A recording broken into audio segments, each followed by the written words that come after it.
I know that I promised you all a story that is completely unrelated to the backrooms, but I found out over the course of the research for this story, there's actually more in common between these two than I had originally thought. It turns out that 2019 was not the first time that someone created a story built around an alternative reality and a yellow-tinged office space. Hey, Zach Glenn, aka Glenn the Golden, and apologies to all of my dear watchers, but it appears that I'm accidentally a teller of half-truths. Earlier this week, I told you all that I was going to be escaping from the backrooms. However, like every other good haunted house story, it has sunk its claws into me long after I left, changing this story from one of the best ones to talk about the early days of the SCP Wiki to why it has become a powerful and lasting influence over internet horror. But first, my little spiel. I'm trying to move my following from Twitter and Spotify over to YouTube. Every subscription, comment, and like helps. So if you're interested in horror or communist and conspiratorial lens for examining the world, I'd love to have you as part of the Golden Order. Also, apologies to my watchers, but I'm getting over a cold, so my voice is a little scratchy, a little gravelly. My wife says it sounds better this way, so I'll let you be the judge. One of the most interesting parts of the early days of the SCP Wiki is how it was deeply enmeshed with the culture of 4chan, for both better and worse. I know I've talked about the history of grooming in these online fiction communities. Ultimately, the SCP Wiki was no exception. The SCP Wiki was mired with this behavior, and there are at least 2 prominent writers who have been accused of grooming, and 1 who has been accused of predatory practices. I'll get more into this in an upcoming video that I'm planning on doing on the history of prominent grooming allegations within the amateur fiction community, but I do think it's worth emphasizing from the jump that I believe that this behavior on the SCP Wiki is largely a result of the influence that 4chan plays the creation of that wiki. Unlike its reputation, though, 4chan was hardly one of the stupidest places on the internet at the time, especially outside of B. Many of the references that the early SCP Wiki authors are able to make are largely because of their being on 4chan. This story has references to alchemy, and likely either a student of or John Dee himself, the Oklahoma City bombing, and Catholic mythology about the rapture, among other references. There are quite a few negatives to the attitudes that come with 4chan as well, and those affect more than just the attitudes of how the wiki treated minors. There's an attitude of arrogance that is pervasive throughout the SCP Wiki that really prevented the collaborative fiction writing process from taking place. In the end, making it not really that different from any other creepypasta writing community. I'm going to show some good examples of this later, but the wiki has a reputation for undercutting outsiders trying to write stories right away when joining the wiki, while simultaneously praising stories from people active inside of the community that are guilty of the exact same problems as the outsider writing. I'll get into some examples of this after the story, but without further ado, I'd like to present you all with SCP-093, the Red Sea Object. One thing that you'll notice right away with the SCP stories is that they do not have a traditional narrative structure. I will say usually at first. At some point in time, the stories usually transition into a more traditional narrative structure, but it is still almost always bordering on a kind of epistolary storytelling, which is a type of storytelling where you use letters or journal entries or something along those lines to tell a story. Now, doing that with scientific documentation is more unusual than doing it with letters or journals, but I think that ultimately the SCP Wiki is something that kind of carries on the tradition of epistolary storytelling. A great example of that from the very early days of horror is Frankenstein. Frankenstein actually starts off as a series of letters from a ship captain talking about taking Victor on board the ship. So this is basically going back to the very beginning, the founding of horror as a genre. It's not anything new necessarily, but it is something that you would call non-traditional. Item number SCP-093. Object class Euclid. Object classes are not super consistent. Theoretically, the object classes are supposed to be about how easy it is to contain, with Euclid objects being dangerous but able to be contained if left alone in some kind of contained setting. Oftentimes, object classes will be amended during an object's story as a way of talking about how the testing on the object progressed. I personally think it would be more likely for an organization like the Foundation to group anomalies based on the type, such as aberrant humans, phenomena, and cryptids. This would put their method of organization more in line with actual historical versions of societies that catalog the unexplained, such as the International Fortean Organization. Special Containment Procedures, which is what SCP stands for. See testing document SCP-093-T1 for outline of testing conditions. SCP-093 must remain on a mirror at all times and under video surveillance. Admittance into the area of SCP-093's containment must be authorized only with proper video recording and subject retrieval procedures in place. Any attempt to use SCP-093 outside of an approved test will be dealt with severely, up to and including termination. Termination sounds like firing. That's what it normally is, but it means any number of things within the wiki. Essentially, it means your execution, more or less. Description: SCP-093 is primarily a red disc carved from stone composite resembling cinnabar, with circular engravings and unknown symbols carved at 0.5 centimeter depth around the entire object.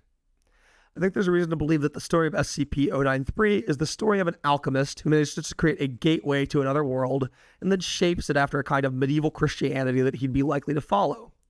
John Dee eventually gets used as a historical insert in pieces of fiction on the wiki, including this, stories that branch off from this, related to some of the magical religions that spring up that are different from those in our actual reality. I believe there's reason to believe that the use of alchemy in later stories owes its origins to SCP-93. In later reinterpretations of the story, the alchemist is specifically made into either Dee or one of his students. Dee is interesting because a lot of kind of the fascistic conspiratorial offshoots, which 4chan is very much known for, were huge into John Dee. So I have a lot of reason to believe that the reason that this author knew about Dee is because of his time on 4chan. Deeper cuts are present on SCP-93 with a depth of 1 to 1.5 centimeters. SCP-093 is 7.62 centimeters in diameter and fits comfortably within most palms without abrasion. SCP-093 will change hue when held by a living individual. The colors taken by SCP-93 are still being researched to establish a link. Current belief holds that these changes depend upon regrets carried by the holder. If SCP-093 is removed from a mirror and not held by a person, it will seek out the nearest mirror-like surface. SCP-093 has been observed to travel into the largest possible circle while rolling, building up phenomenal speed. The mechanism of this acceleration is currently unknown.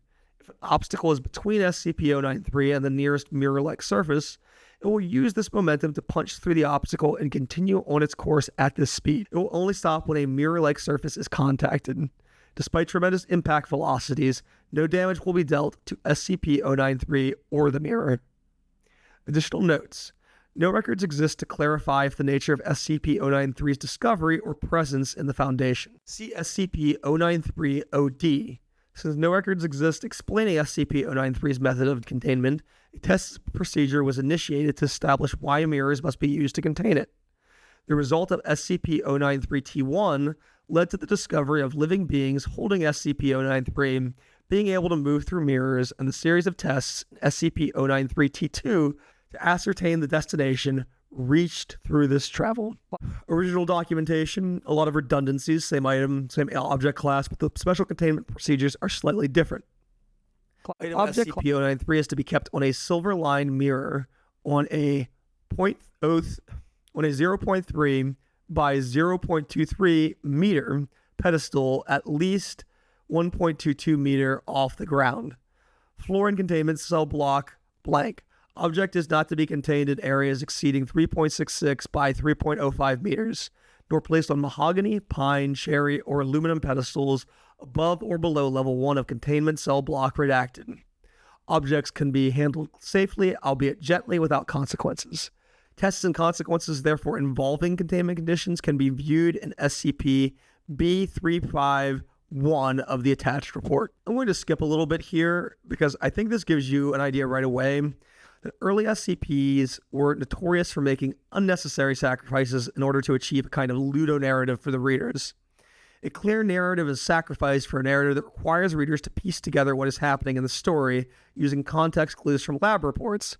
For instance, the lab report's only real purpose is to tell us that SCP seeks out mirrors because the Foundation only discovers the true nature of this object accidentally. I'm going to skip to the additional notes section. Now, before I do need to tell you all that the object causes researchers who handle it to have thoughts of depression and loss of balance, and also thoughts of suicide. The reason that's important is because those feelings stop in the additional notes section. Origins of 093 remain unknown, and documents of recovery of 093 have since been destroyed in a fire in research facility redacted on the 9th of December, 1989. Reports on the feelings of researchers who have handled 093 have remained inconsequential since the 19th of April, 1995. Now, the reason that I skipped the additional notes section but told you about the feelings is because one of the things that I have mixed feelings about in the SCP universe is the intermingling of real details with the story. Are we as an audience supposed to find significance in the fact that the date that the researchers stopped feeling any kind of empathic override from the object is on the same day as the Oklahoma City bombing, which is a Christian nationalist terrorist attack? I don't know if we're supposed to or not, because there's not a lot of explicitness in the story. Anything could be accidental or coincidental, or the date could have been picked on purpose because X was originally a board for the paranormal and conspiracy theories. Anything's possible, and we don't really know. Here I'm going to skip over about 4 or 5 containment tests to get to the one that is most important to the narrative. So again, you can see we're making sacrifices that are unnecessary to build a narrative that is played along with by the viewers. I'm not sure if the writing is good enough to merit not starting closer to the middle of the action. In fact, I would say the writing is amateur enough not to warrant those kinds of things. Object 5th containment test. This is a person holding SCP-093 and placing it on a mirror. This test was accidental, the result of one of the staff tripping after some debate about who would be covering the lunch tab. As a result of the behavior of the researchers, it was discovered that a person holding SCP-093 and placing it against a mirror will in fact move into the mirror. Addendum: containment testing discontinued after establishing that 093 requires only a mirror to rest inert. Testing on human interaction with mirrors while holding SCP-093 authorized by Dr. Redacted. Again, I really find this to be a problem of concision. The entire reason we get these mirror tests is so that the researchers can discover that the object creates portals when placed on mirrors. The author needs to get to this part of the story so he can frame the story about the containment of an object, but still have the story about another realm. A lot of future authors fix this problem by expanding the procedures of the Foundation to include containment of phenomena in addition to objects and anomalous entities. I'm going to skip all of the testing protocols for this, except the very beginning and the bit about the camera system. Testing protocols. Subjects testing SCP-093 must wear a Class 3 buckle harness strapped to the chest and attached to a tension pulley system allowing for 300 meters of movement. Additional spools may be added to extend movement if necessary. The clasps connecting these spools must be high grade and capable of withstanding applied force of 0.2 tons. A field kit containing the following should be standard issue for testing of SCP-093. And it just gives a lot of different materials. But I do think it's really interesting the way that this story plays out, because it's the exact same way that a lot of people say that they wanted the Backrooms movie to play out. They wanted people to be on a tension pulley system, going into the Backrooms, mapping it out, and going back in. They wanted to see kind of different entities. I think really what people want is an SCP movie, which I think could be a great movie, especially something about the testing of this could be really interesting. But it's not what Kane Parsons was going for in the Backrooms movies. There was no reason to want that here. It's also, again, a lot of information that's really not necessary for the reader. None of this is really that important for the reader to know. And really, the story does not start until we get down to the first mirror test, which I'm about to begin. But we're already about, I don't know how many minutes into the video post-edit, we'll say like 12-ish. And you're going to lose a lot of readers by then. Like all of these procedures, all of the scientific documentation, it feels like, as someone who grew up in the 2000s, one of the ways that I know that we were taught to write in school is we were taught how to write a lab report. And if that is maybe one of the only subjects that you did well in school, and then suddenly you become interested in writing horror, maybe this way of writing is really appealing to you.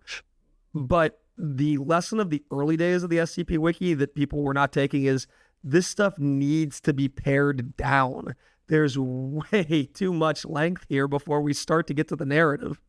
There is one more important note that I need to get to before we actually start the narrative too. And it is frustrating to me because all of these details are kind of baked into a lot of unnecessary details. But it does say that a link of the color appears to be connected to guilt or lack thereof in the subject's psyche. So it's not really even connected to guilt. It's connected to their memories or their actions. It's judging them like a religious figure would judge someone who is guilty of sin. I also think we're now kind of at the point in the story where you can really see that all of the earlier test logs were essentially meaningless because the bulk of this story is going to be about describing the phenomena instead of explaining the object. So the object is really only useful in that it's a key to unlocking the phenomena. Plus, all of the details that are relevant in the earlier logs are explained in much greater detail during these mirror tests, such as all of the emotional resonance of the objects. Unlike a lot of people who praise the early eras of SCP, I instead want to point out that these deficiencies improved. In many ways, the earlier days of the SCP Wiki essentially functioned as a series of loosely refined creative writing prompts. Most of the early stories forced people to refine their own ideas instead of being a self-contained story. But unfortunately, those prompts were very rarely metabolized into other creative works. It's one of the biggest reasons I'm conflicted on the SCP Wiki as a venue for developing writers. Mostly just created more people who were creating prompts for more interesting stories. Now we're going to get to the meat of the story, which is the actual tests. So there are Object SCP-093, there are 5 mirror tests, and I think you can really tell that this is an amateur author, not for any bad reason about the mirror tests, but the writing improves a lot from test to test. And so it's the kind of thing where you can tell that because of the improvement, they just don't have a lot of practice of writing these kinds of narratives. And then when they sit down and actually start to do it, they get a little bit better each time. And I think it's really reflected in the writing here. This first mirror test, I think, is the most boring of the mirror tests. And then after that, they're going to increasingly get more interesting. So mirror test 1, color blue. Subject is a D-class male, 34 years of age, strong physique. Subject's background shows instance of murder/attempted suicide. Subject is cooperative at all steps of testing. Subject entered the provided mirror while holding SCP-093, which emitted a blue color. Outside technicians observed that the mirror retained a true reflection until subject had completely passed into it, at which time the view changed to an outdoor landscape heavily tinged in blue. Video feed follows in attached media. Camera activates, flickers to view. Subject is looking over the same field reported by technicians. Looks like typical lowland plains. Everything has a heavy blue tinge overlapping the normal colors. No discernible landmarks visible as subject pans view left to right. Only grass, weeds, and a breeze moving the taller grass. No trees, no living beings visible. Subject moves forward as instructed, traveling for approximately 500 steps before something becomes visible. A patch of the land up ahead is barren, and grass can be seen dying as subject approaches it. Approximately 300 steps forward, subject is standing before a hole in the ground. The hole has been dug using unknown tools of primitive origin. Pulley system engaged with the camera suffers a light shudder. Subject is instructed to enter the hole, and after mild protesting agrees to do so. There is no apparent method of descent, such as ladder or rope. Subject relies entirely on his own hands and the pulley system to slow the descent.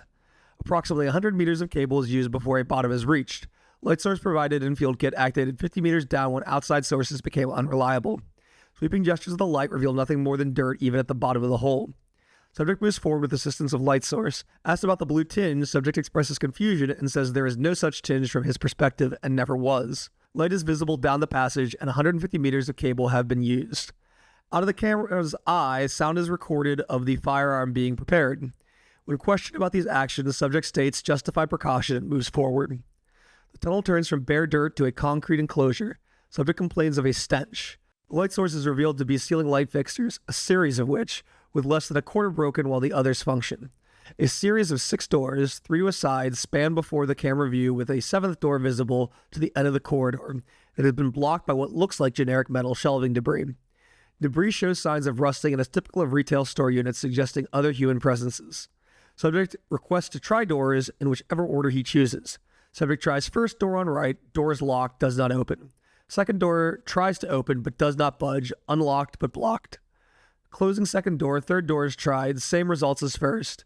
Going up the other side, the third door does open fully and light is bright in the room. Portable lights switched off at the time as subject pans camera to inspect room. Room is bare, no contents, but walls are filthy. Subject states material on walls isn't dirt but can't identify it. Seems to resemble melted plastic but is brown in color rather than black. Door is closed. Second door on the left side has no handle, does not move when pushed. The hole where the handle was is plugged by unknown material. All doors are shaped in such a way that nothing can visibly escape from the sides, and space for movement is too thin to look through even at ground level. First door on left hand is locked, but part of key is present in the lock and stem from the ridges. The back has been broken off. So one of the aspects of this story that's really well done, and I think really paved the way for other SCPs that are a little bit more narrative driven, is that it requires the reader to do some actual detective work to decode what's going on in the story. We're not given actual characterization of the events until after the expeditions in this story end, because each expedition recovers some documents related to this world, but we are given an idea that something violent happened at the site of each of these expeditions. We're basically told that there's some kind of melted plastic-like compound that cakes the room and stinks. However, we're not really given much additional information other than the ability to infer that this is some kind of bomb shelter. With effort, subject manipulates key to open door and immediately begins coughing, complaining of a stench. Walls of room are clean as is floor, ceiling is coated with the same strange brown material as the third room. In this room, there is a makeshift cot made from aged blankets with a pillow, a wooden crate containing open boxes of what appears to have been foodstuffs. Language appears on video as squiggles. However, subject states that it simply reads cereal. A second crate in the room contains what appears to be empty water bottles that have dried out. A book lies next to the cot, closed, no title or identifying marks. On the wall are what appear to be clipped articles, but language cannot be read. Subject asked to remove clippings for retrieval. All articles but one crumble at the touch due to age. The intact article is put in a field sample container and seems the most recent compared to the others. Asked to investigate the book, subject begins to move toward it. Audio on the tape goes strange, and a high-pitched screeching noise like grinding metal dominates all communication for 3.5 seconds.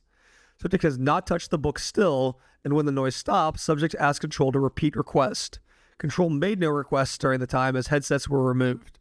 Subject advised to leave room and notes that the door has begun closing slowly on its own, and if left alone, will close. Subject advised to leave door alone and investigate door on right. Careful review of the following 10 seconds of tape shows that as the camera pans, a figure is visible at the end of the tunnel where the 7th door is. The door is open only enough for a face to be seen through a crack just before the door silently closes. No details can be seen. Subject investigates the second door on the right with no mention of anything seen out of the ordinary. The door moves when pushed against, and after repeated bashings, moves enough to view inside at an angle. A corkboard is visible with more articles attached to it. The top of a box of cereal can be seen on the floor, and what appears to be a hand lying palm up. Subject closes door and pans camera past door 7, which remains closed. Seeing nowhere else to explore, subject requested to return. Subject poses no protest and complains of ever-increasing stench. As subject returns back down tunnel, his camera feed does not change or show anomaly, but Control reports a sudden surge in cable movement, pulling an additional 100-meter cable through before going slack again and then tightening. Video feed shows subject ascending tunnel slowly while Control attempts to verify integrity of pulley system. Subject requested to stop ascent, but states he is not climbing. The rope is pulling him up. Panic sets in on both sides, and subject informed to ready firearm. Upon reaching top of hole, nothing is visible on camera, and subject reports nothing has changed in landscape. Then begins a return trip following the path of the cable. Traveling for approximately 900 steps, subject asks how much cable he has used. Control admits they are unsure due to complications, but subject traveled in a straight line to reach the hole, so it should be a straight line back. Subject becomes concerned when he states that more cable is visible now, moving a 90-degree angle away from a point on the ground. Subject pans camera around full circle slowly.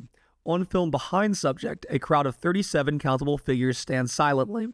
Features are unidentifiable, and they are lacking the blue tinge that dominates the landscape.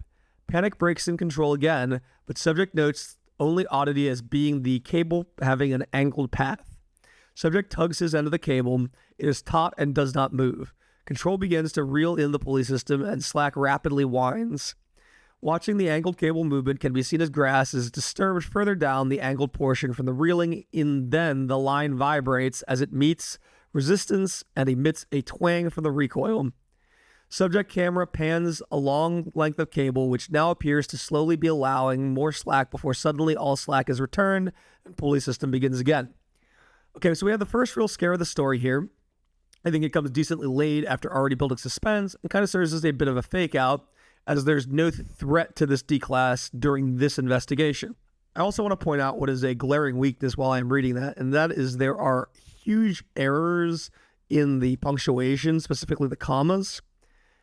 And on top of the problems with the punctuation, there's a lot of words that are omitted. I think that a lot of the early authors on the SCP Wiki had the idea that omitting these words makes their reports sound more like scientific documentation, but if anything, it makes them harder to read and harder to comprehend, and that's not really the purpose of writing scientific documentation. You can certainly make the argument that scientific documentation is supposed to be concise, but there's nothing about these reports that are concise. So I don't really think that you can make the argument that removing these articles and doing these really clumsy phrasings is doing the verisimilitude of the article any real favors. Control request subject return following cable path, and screams are caught on the audio with panic from subject. 5 shots fired as subject aims pistol at something not visible on camera. Control reports being able to see subject returning toward point of origin, while camera shows wire disappearing into a point floating in the air. As subject passes the point, all cable is now in the pulley system, and camera films only the floor. Control reports that the mirror took approximately 5 seconds to return to reflection, and SCP-093 remained blue in color until 1 hour after being recovered from subject. A vial-smelling fluid was present on subject's clothes around his hands when firearm was recovered. The fluid dried quickly and was deemed insignificant of study due to lack of quality sample. So here's another one of the weaknesses of the SCP Wiki on display, in my opinion. I looked up amounts needed for trace sample analysis, and the amounts that are needed for trace sample analysis are micrograms of material. So you're talking about the ability to detect the composition of a liquid from micrograms of material, and the scientific organization refuses to test the material. It doesn't really make any sense to me, and I think one of the glaring problems with the SCP Wiki in these really early days is it leaned way too heavily on the science side, and people really ought to write what they know to some extent. Surely you can research to write some things that you don't know, yet this is a great example of what happens when there's no research being done. I don't think there's any world where this fluid that appears to be related to the gunky, dried-up fluid in the bomb shelter doesn't get tested by a scientific organization.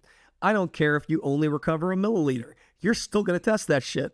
Control personnel monitoring the mirror state having seen a massive humanoid being crawling on the ground, easily 50 times the size of a normal person, with no facial features and a very short arm reach, pulling itself toward the mirror before it returned to a reflection.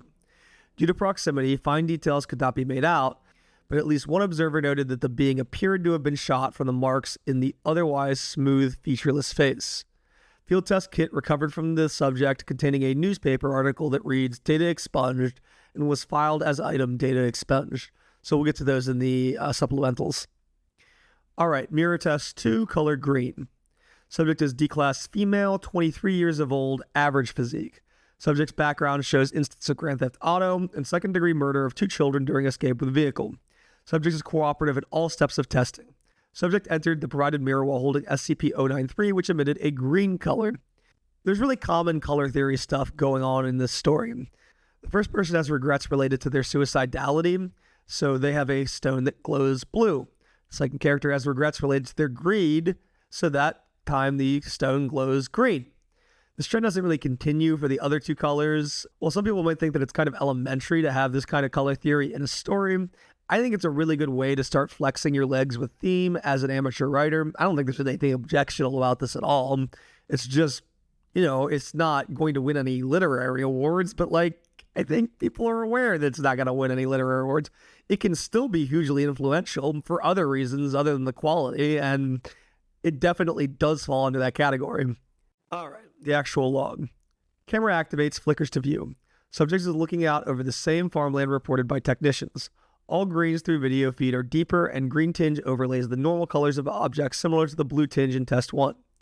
No landmarks from Test 1 are discernible as subject pans camera over area. This is the first kind of hint that the subjects are being taken to a place by the stone that is likely to have emotional resonance with how they feel. Present is a field long abandoned in the middle of which stands the remains of a scarecrow of unknown design.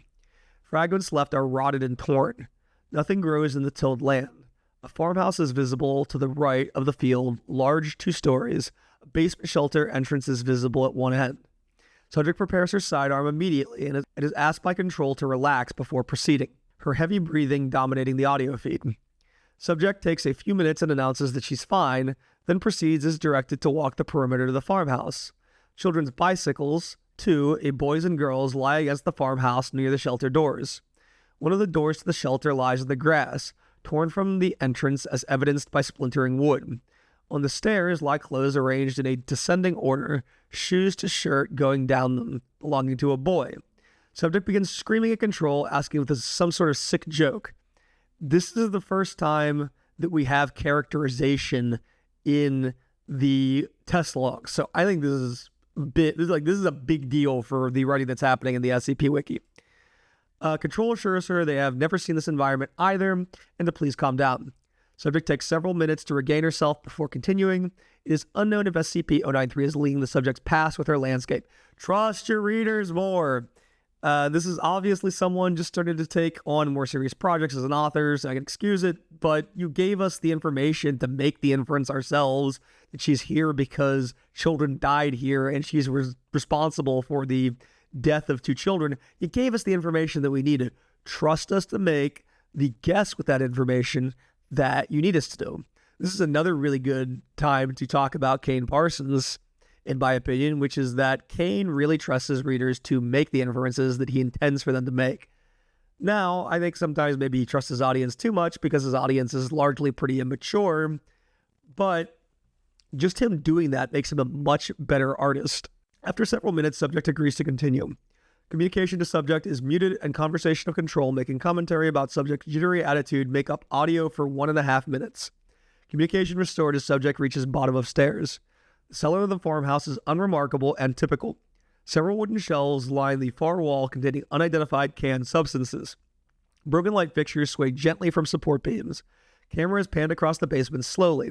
No evidence of footprints are visible, and the basement can be assumed to have been abandoned for some time. Subject begins to comment about the stench. As subject pans the area, a metal hatch is visible in the ground, similar to a bulkhead on a submarine with a turn handle. Subject remarks that the smell is at its worst around the hatch, and the dirt around the hatch is noted as being clumped and clay-like. The handle of the hatch is old and the paint chipped. Subject coerced into turning the handle, which, when fully turned, opens the hatch. Subject begins coughing at the release of assumed old stale air. When camera is tilted to view down the hatch, it is a white concrete tunnel similar to the one found in the Blue experiment, but in much better condition. Subject asked to descend ladder and close hatch behind her. After some convincing, subject agrees to descend, but she does not close the hatch. Overlooked concerns about severing the pulley or return system in doing so are acknowledged. Descent down the ladder and trip to the farmhouse has consumed approximately 53 meters of cable when bottom is reached. The inside of the hatch appear to be a bunker ill-suited to long-term usage. It is spacious, about half the size of the actual cellar itself, containing 3 bunks, 1 for a couple, and 2 for single use. Several boxes of food similar to those found during Blue, marked as cereal, fill a waste container near the hatch bottom. On the bed are 2 skeletons, and on the floor is a third, lying next to which is a simple 6-shooter revolver containing no ammunition. 3 spent casings are across the floor near the gun. On the other side of the skeleton is a bound book in good condition. This is retrieved and placed into a field container upon request. The gun is left alone per request from control. Subject examines more of the bunker, focusing on a desk where a newspaper has been cut and is in good condition. The clipped articles are recovered using a field kit container. Little else of interest can be brought back in the bunker as the camera is panned around. Trash bags containing clothing and a few children's toys resembling popular 1950s-era products are lined against the wall. Subject is requested to leave the bunker and then sharply asked to wait by a control technician who directs the camera view to an area near the exiting doorway to the hatch. Closer inspection, a subject moves in, finds that a small area has been fitted with what appears to be an Ethernet jack, the cover of which has been forced slightly away from the wall by a strange amber-like substance. Subject refuses to touch or collect a sample, commenting that it stinks so bad that if they want it, they can come get it themselves. Control declines, and subject leaves bunker. Subject grips ladder to leave. The camera pans up for a moment, and at the top of the tunnel, a humanoid figure is seen peering down. Control asks subject to confirm figure. Subject states nothing is up there and begins to climb. Figure draws out of camera view after first rung is touched by subject, who ascends without incident. At the top of the tunnel, no other life is seen, and nothing has been disturbed. Subject insists nothing was there and closes the hatch, then immediately vomits. Subject coughs and uses a supplied water bottle to gargle, then freezes and asks if Control is hearing that. Control reports no audio. Another big thing is we have dialogue from the test subject. That's new. Subject approaches cellar hatch cautiously with firearm drawn and lifts her head just enough so camera can view outside area. In the distance, approximately 700 meters from the farm, two massive humanoid beings are crawling across the landscape. The entities do not notice the subject, who remains quiet, but whose drawn sidearm is visibly trembling. Subject requested to remain still and silent as begins move. They are featureless, pacing at angle, moving across the field of vision so the faces are only visible for a few moments. During this time, it is clear they have no facial features. The arms they use to drag themselves are short at times and long at others, stretching out to varying lengths each time they move.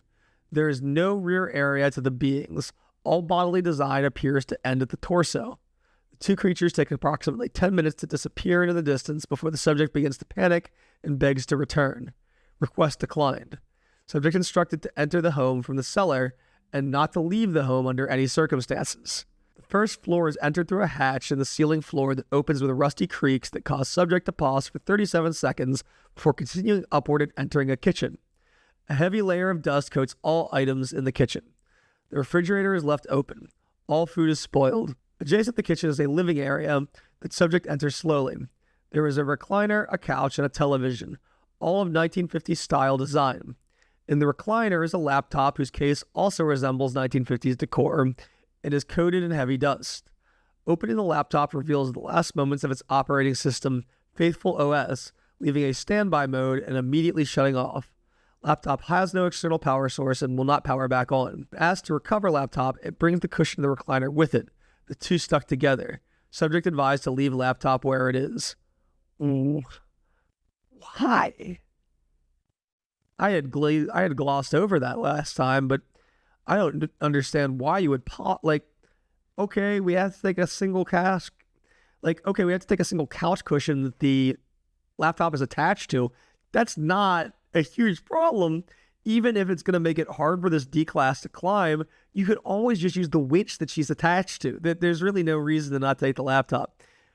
I do think a lot of this stuff is not taken to hold us in suspense, but it doesn't make sense narratively, and that's bad. Again, this story is good for the era, but there are a lot of pretty glaring vulnerabilities.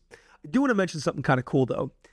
Faithful OS is clearly a reference to Temple OS, which makes the origins of SCP as a 4chan post on X pretty apparent in my opinion.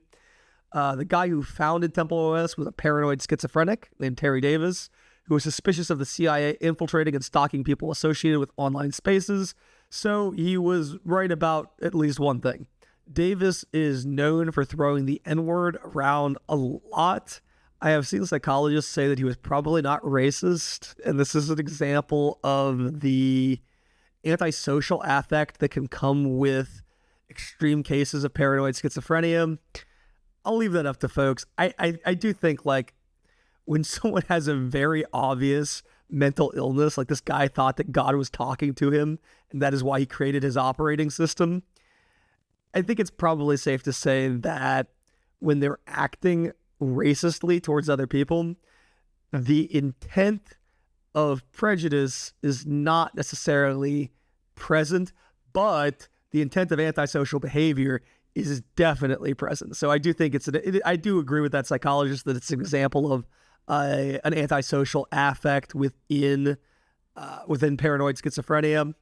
But I do feel the need to bring that up because a lot of 4chaners love parroting the N-word largely because of Davis. The inside door leaving the home is nailed shut with thick wood planks. No attempt is made to interact with these.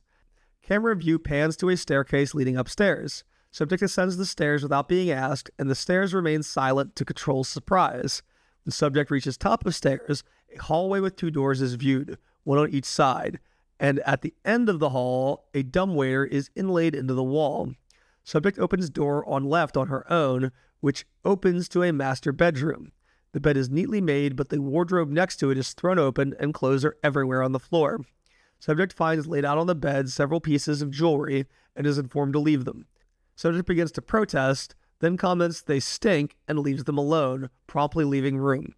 Subject asks to open second door. The second door opens and gives a view of a shared children's bedroom, obviously boy and girl given the types of toys and clothes scattered on the floor. There is also a window which subject approaches and wipes with a curtain to clear dust. Subject requested to move camera to window and does so. The farmland is visible and approximately 40 kilometers from it, at best guess, a city. As the camera starts to draw back, it pans down and films the area around the house. Approximately 300 figures similar to those from the footage captured during Blue Test are visible around the home, all staring up. Subject asked to confirm figures but states nothing is there. Subject requested to return and quickly agrees. Egress for the house is uneventful. Pulley system shows no erratic behavior. The subject returns to point of pulley wire's origin. A loud groaning noise causes the picture to reverberate. Technicians at control report they were also able to hear the noise and experience the vibration. Subject returns through point of origin without investigation, and mirror returns to reflective surface. SCP-093 relinquished. Video ends. Return newspaper fragments filed as blank. During my rereading of this story, I actually did correctly guess what the figures that are standing around the house are, and the kind of faceless figures. My guess was that I was reading in the story that they were some kind of alchemical spirit that is a result of whatever alchemy was done in this area interacting with the people who were killed as the result of the apocalyptic event that occurred here. It's completely right. But here's the thing, though. I feel like getting this correct interpretation is kind of reliant on you understanding that the object SCP-093 is a Philosopher's Stone, and I was not aware of that the first time that I read this. I'm more aware of alchemy now, and so I was better able to make those connections. But I think that the alchemy angle in this at the time was really inside baseball for the other people that were originating from X. All right, another day, another shot at finishing this recording. My voice was far more worn out than I thought, because this is day 3 of recording this in chunks, because my voice has been giving out after about 30 minutes of recording. Although, I think my voice is a lot better today, so I think I'm going to be able to finish it in this one shot and get this out to everybody, but it really sucks teaching the last week of school. It is not an easy job. All right. We are now at the Violet test, SCP-093 Violet test. Subject is D-class, male, 21 years of age, average physique. Subject's background shows instance of second-degree murder of police officer during a drug bust. Normally, this crime, while severe, would not qualify a person for a sentence that would come up with us, but the murder of the officer was especially brutal and excessive violence was used. Typical color association here would have this test being red, like violence is the red color for color association, or anger is the red color for color association for emotions. I think the violet inclusion is that violet sounds like violent. At this point, it's whatever. I had a higher opinion of this going in. I was willing to overlook some of these flaws, but whoo boy, this is a 39-page document that I have on this story, and it's just the story. It's not my notes. My notes are in the margins, so it doesn't add to the length. That is a crazy amount of length for the amount of story that we get, and it at a certain point it just becomes baffling. At this point here with the Violet test is where I would say that the story actually begins to pick up, and you're essentially getting something that is a real narrative. But everything up to this point is not a super strong narrative. The first test is not a narrative really at all. It is a scientific description of a video. And I think after a certain point, a realization is had among some of these authors that, oh, we could just transcribe the events of the video like a normal transcription. It doesn't have to have all of this shit like, oh, we paused for 37 seconds before continuing on. I don't think a scientist would even do that. And the reason for that is because the video is there. They don't need to tell you that it's a 37-second pause.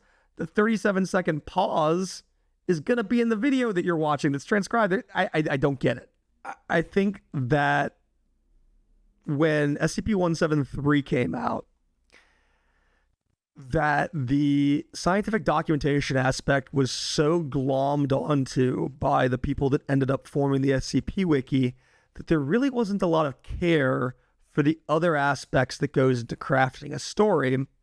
And as a result, I think these really early stories tend to suffer until I would really say this story shows authors, okay, you can do an epistolary story in the form of a science journal, and you can still have a narrative going on. There's no reason to just have, because a lot of these early stories were just constrained to the item number, object class, special containment procedures, and description. Occasionally there would be additional notes like there are in this article, but all of these logs that you are seeing in this story and that I'm reading to you, these were not commonly done in the early days of the SCP Wiki. You pretty much seldom see a beloved SCP story that came out recently, like in the last 8 years, that isn't using these supplemental logs to tell the story. But at the time, it was really rare. The SCP Wiki itself sorts these stories into series. Everything up to SCP-099 is Series 1, and then everything up to 1999 would be Series 2. Typically, they start a new series once the old series begins to fill up with short stories. So you can kind of look at each series as a specific time period, although whenever there's an opening, people can go back and put a more recent story in an old series. But you can really see the series as, okay, most Series 1 stories are from the very early days of the Wiki. So you're looking at like 2009 to 2011, 12-ish, based on the replies in the forums for this story. And after Series 1 would be after that time period. This subject was uncooperative and had to be reminded that his cooperation would only benefit him. Subject entered the provided mirror while holding SCP-093, which emitted a violet color. Outside technicians observed the mirror retained a true reflection until subject had completely passed into it, at which time the view changed to a cityscape, urban, lightly tinged in purple, similar to the first test. Video feed follows in attached media. Camera flickers to life and pans around the area. Subject is in what appears to be a modern downtown district similar to a city like New York. The streets are mostly bare except for a few cars of unknown make or model. These cars look highly advanced and streamlined. Subject attempts to look into the car windows without being instructed to, but backs away, remarking there is a rank-ass stank coming from the areas around most of them. I like this because this is kind of some of the first instances where these D-Class are given their own personality. It's not that he describes a stink. We get an exact quote, and that exact quote gives him a little bit more personality than if what he said was described by the scientists post hoc. Subject is persuaded to move closer to one car and does so with coughing, wiping off a window which is covered in dirt. The inside of the car appears to be completely filled with a strange brown matter. There is nothing at all visible other than the brown matter. 2 other cars produce the same results. However, a 4th vehicle seems more recent than the others, and the insides are immaculate. The doors to this vehicle are also unlocked, and subject quickly gets inside and shuts the doors. Subject is chastised for this behavior by Control, who reminds him his lifeline is nothing more than a cable, which is sturdy enough that closing the car door does not injure it, but they cannot recover a person in motion. Subject argues with Control over this issue and pans the camera across the dashboard, pointing out he couldn't drive away even if he tried. The dashboard is void of any recognizable controls, no ignition, no steering. It has several small blank screens that are theorized to be a GPS system. Subject remains in the car while Control discusses how to proceed since the city landscape is far larger than the previous test destinations. Object Control debates the issue while Subject stares around the cityscape from the car. During one pan, a face is clearly seen staring into the car, eyes watching the subject. However, this was not noticed until post-test footage review. Subject made no comment regarding this entity at any point.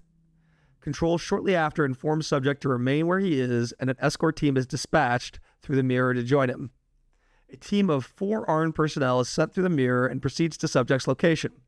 Subject is then instructed to remove his harness, which is recovered.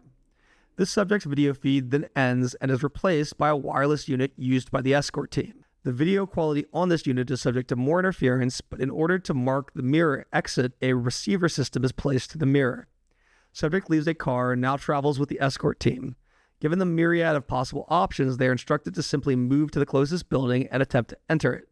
This building has etched glass doors bearing the name XEA Research Partners, Inc., and the doors are ajar. A magnetic lock system is present but has lost power. Team enters the building and main lobby.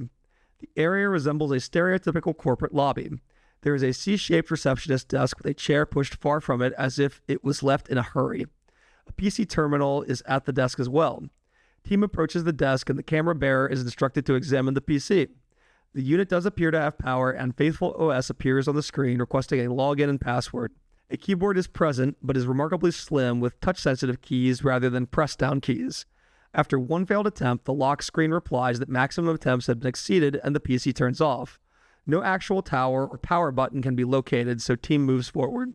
Behind the receptionist desk are 2 elevator doors, one to the left and one to the right, with similar touch-sense keys. The elevator on the left is broken, the door open and the shaft empty. The elevator on the right appears functional and has power.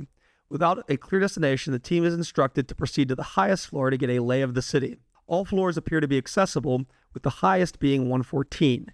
In reality, 112, as 13 and 113 are missing from the keypad.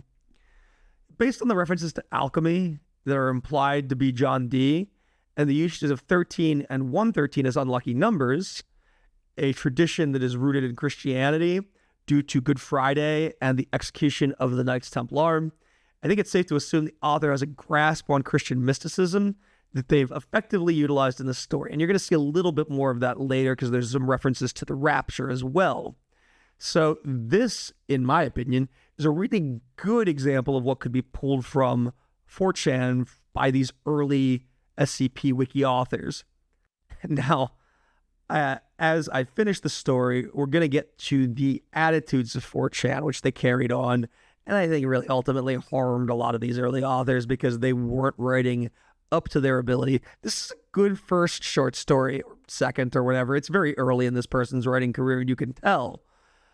But because they're not actually getting helpful feedback from the wiki, they're mostly getting sycophancy because anything the wiki likes, they like, and then any possible edits, additions are mostly argued down by the people that like the story. You didn't really see a lot of growth from authors at the time. They often came in at the skill level that they had and didn't really change much throughout the course of their writing other than the own work that they put in.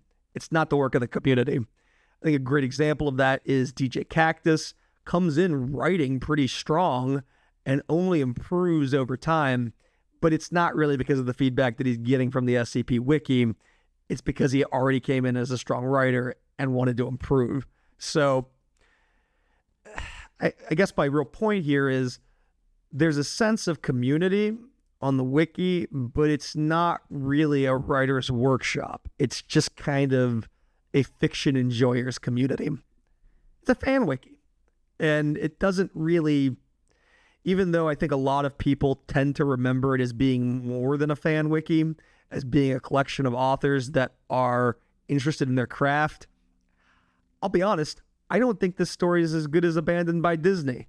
I remembered it being better, but I don't think that holds up.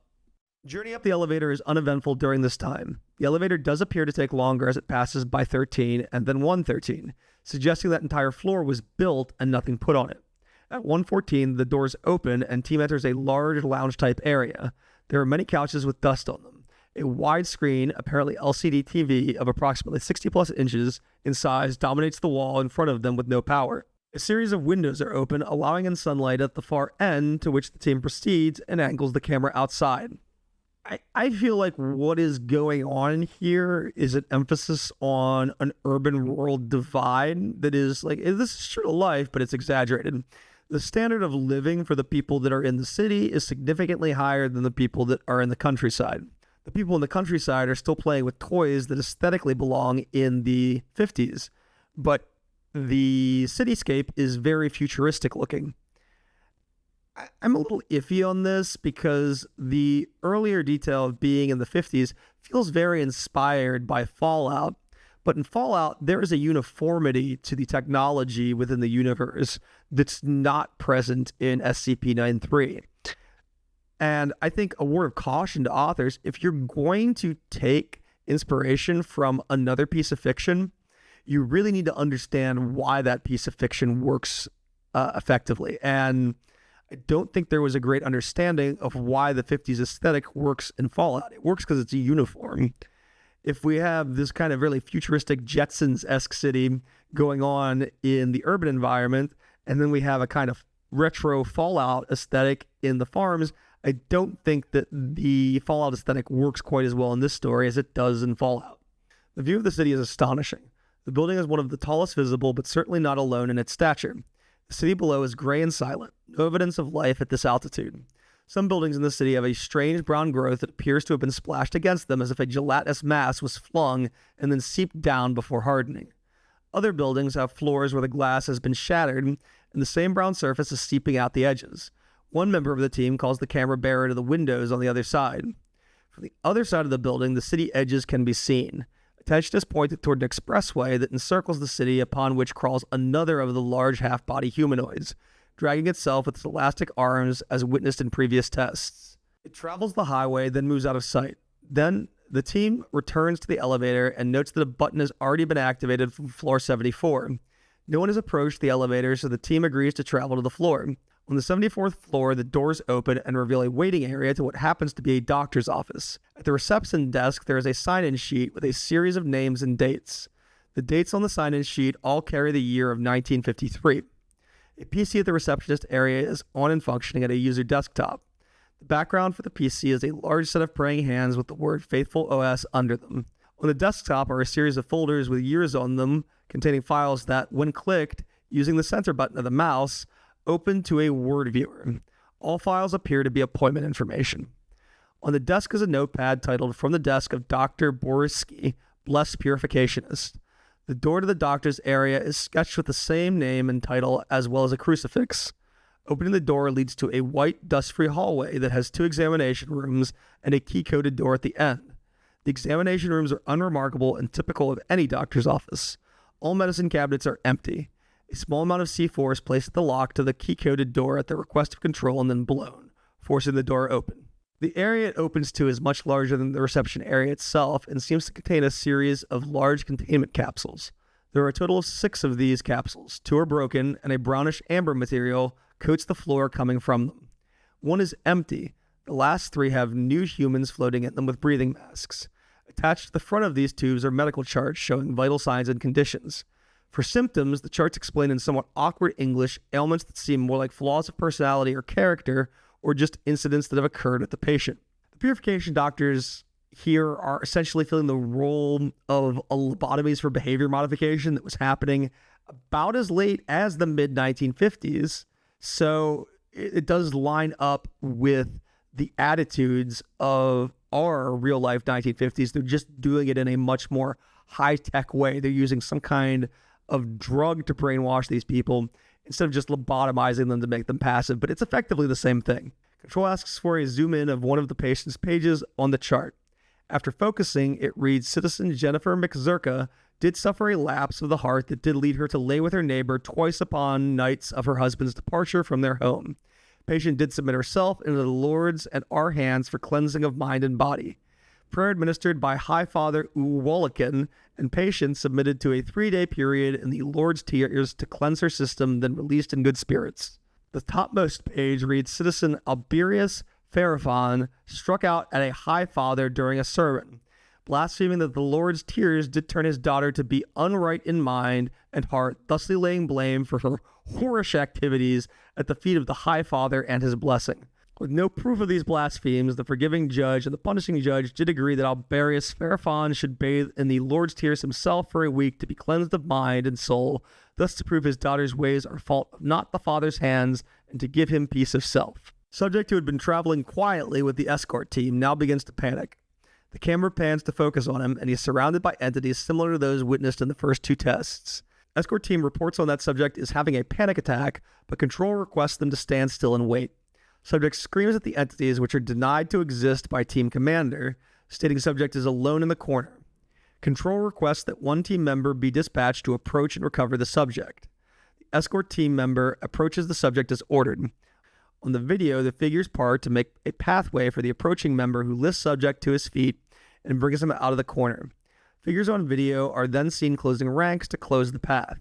Subject is lifted to his feet by an arm and is escorted through the figures that close their ranks when the subject is moved.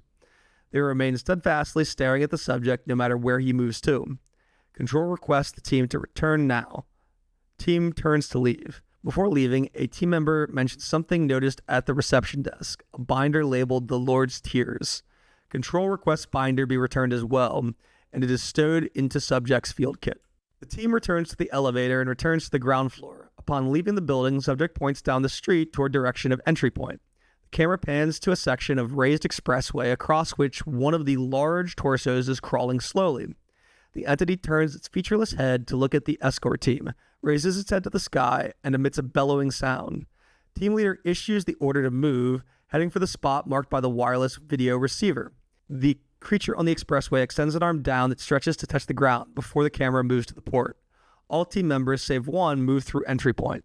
Subject moves through entry point and mirror returns to reflective surface.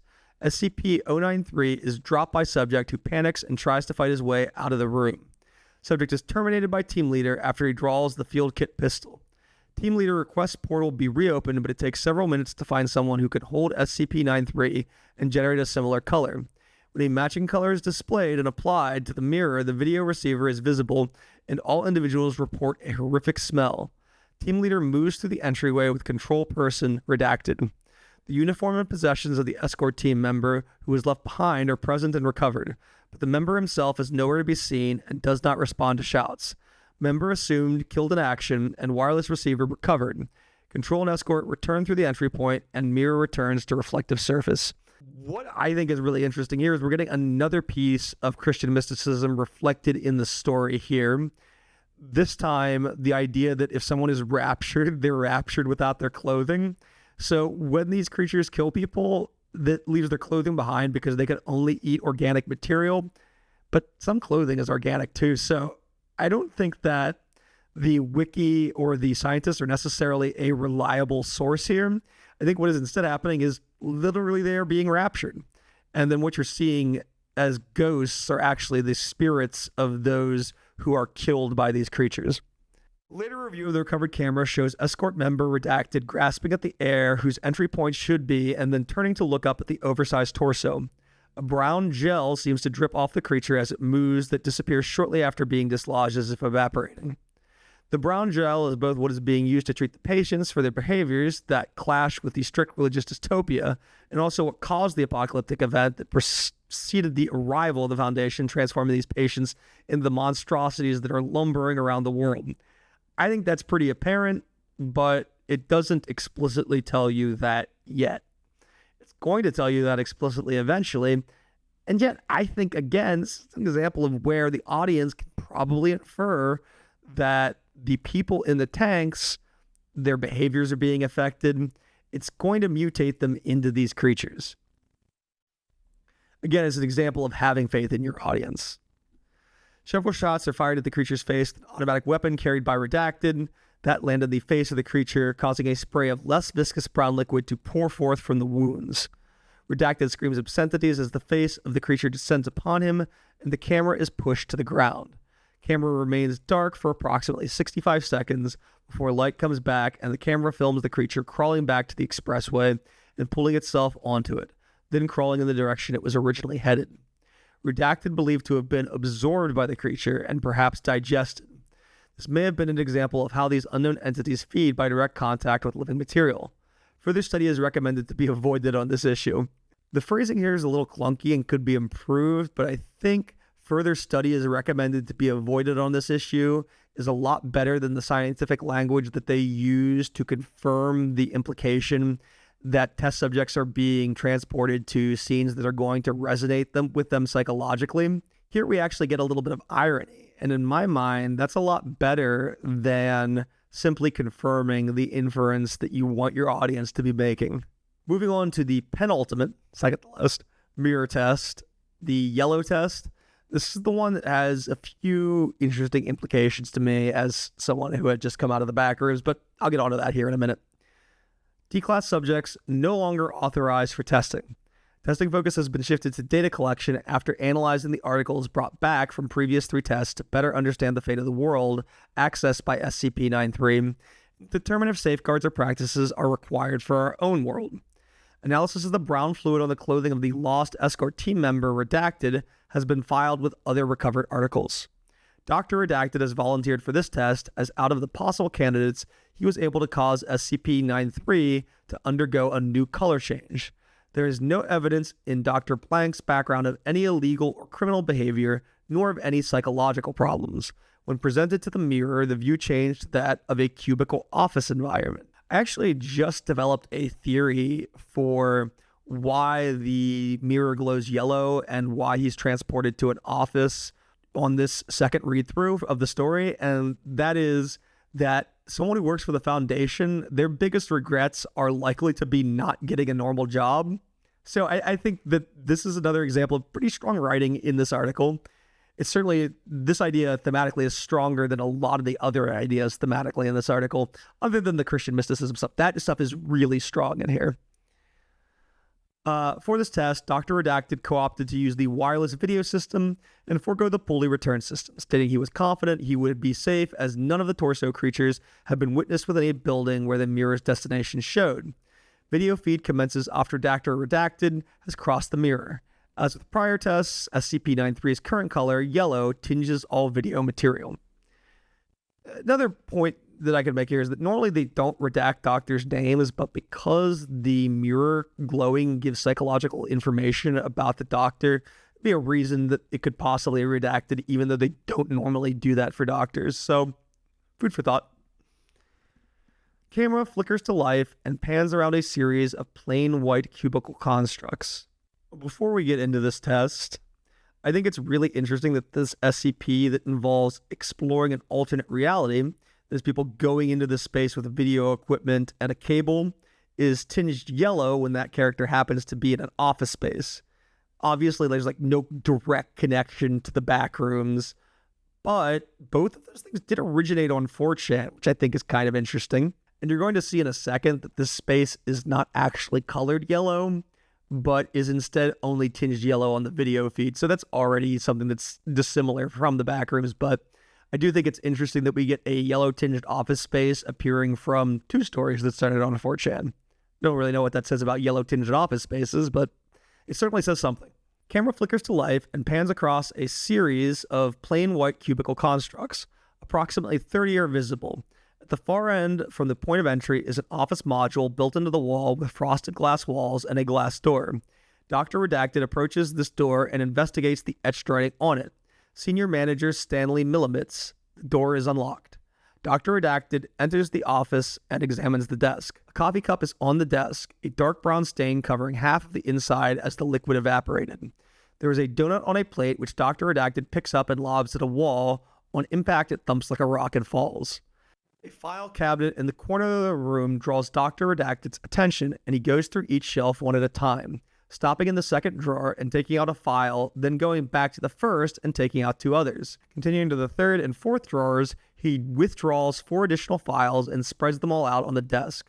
The files are blue filing folders, and he points with his finger and camera at a symbol on each of praying hands, stating aloud for the camera that all other files are stored in yellow folders. The blue folders are placed in this field kit. Camera attention is turned to the PC on the desk that is logged in and functional. Dr. Redacted comments aloud, wondering where these devices are getting their power from, as he has noticed no power outlets. This PC's desktop contains the logo of Faithful OS and even has sounds. Clicks of the mouse followed by soft hymn-like hums and opening of icons followed by angelic bells.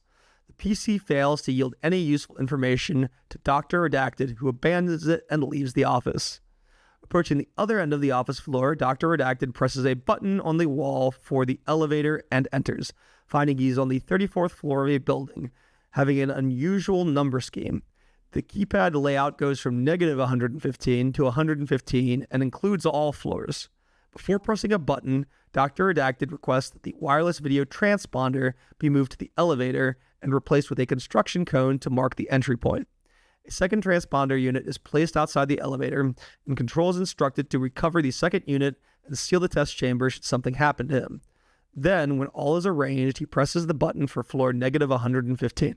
The descent down the elevator is long, consuming 15 minutes. During this time, the camera experiences one malfunction where the image jerks and turns to snow, restoring to show 14 other figures in the elevator with Dr. Redacted as video pans around, all of whom move as he moves to allow him space.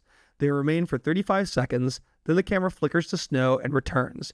Dr. Redacted is now alone in the elevator, dancing as is assumed by the ducks and sways of the video feed. Dr. Redacted pauses to comment on a rising stench coming from below. At this point, the elevator has reached floor -108. Dr. Redacted presses -110 to interrupt the descent down and exits when that floor is reached. The elevator doors open to an enclosed observation deck with several PCs and chairs. All PCs appear to have power. The ceiling to this deck is also glass, and above it, another deck is visible. Dr. Redacted approaches the monitoring stations and checks one of the PC screens. On the screen is the Faithful OS logo, and a video feed toggling between 4 different views. The first view is a room of tubes similar to those found in Test Violet, which number in the thousands. The second view is a closer-up view of these tubes as a camera glides in front of each to monitor the contents. All tubes the camera passes by are broken. The third view is facing the opposite direction as a camera glides vertically, checking each observation station. A total of 10 can be counted, and Dr. Redacted is visible as the camera passes by his own station. Looking up, a hovering camera unit with no visible means of propulsion glides up past him. The fourth view shows the ground floor below the observation deck, where a single astonishingly large torso being is crawling in circles, bumping into walls and changing directions. From the camera feed, the creature's estimated size is 6 stories. Returning attention to the contents of the PC, Dr. Redacted moves the video log aside to see a simple text editor that was hidden behind it. A printout of this text was recovered and filed in the field kit. The printout directed Dr. Redacted to a safe on floor 54 and provided combination. Dr. Redacted leaves the observation deck and proceeds to 54 without event, arriving on a cubicle office floor. He proceeds to the desk mentioned in the document and finds a safe hidden beneath a desk undisturbed. The combination provided opens the safe and reveals a notebook filed in the field test kit and a peculiar revolver that has been returned as blank blank, in addition to the 24 rounds of ammo found with it. The combination provided opens the safe and reveals a notebook filed in the field kit and a peculiar revolver that has been returned as redacted, in addition to the 24 rounds of ammo found with it. Dr. Redacted proceeds back to the elevator without event and returns to 34. Given the sheer number of floors available to explore and the vital information obtained from the observation deck, the test is considered over and equipment is retrieved. Before returning through the entry point, Dr. Redacted investigates a terminal nearby that has power and finds it shows the exact same screen the one on -110 shows. It is theorized that the author of the note installed a network virus to propagate it through the building so any PC on that network would be found and information discovered. Object returns to the entry point and the mirror returns to a reflective surface. All materials filed with SCP-093 recovered materials.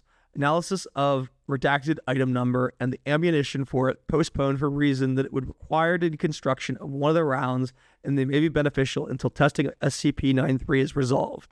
Video ends. This final mirror test, in my opinion, is the reason that we do not get the typical color theory connection of connecting red with the violent and aggressive D-class from earlier. And that's because red can be like a very ominous color associated with death.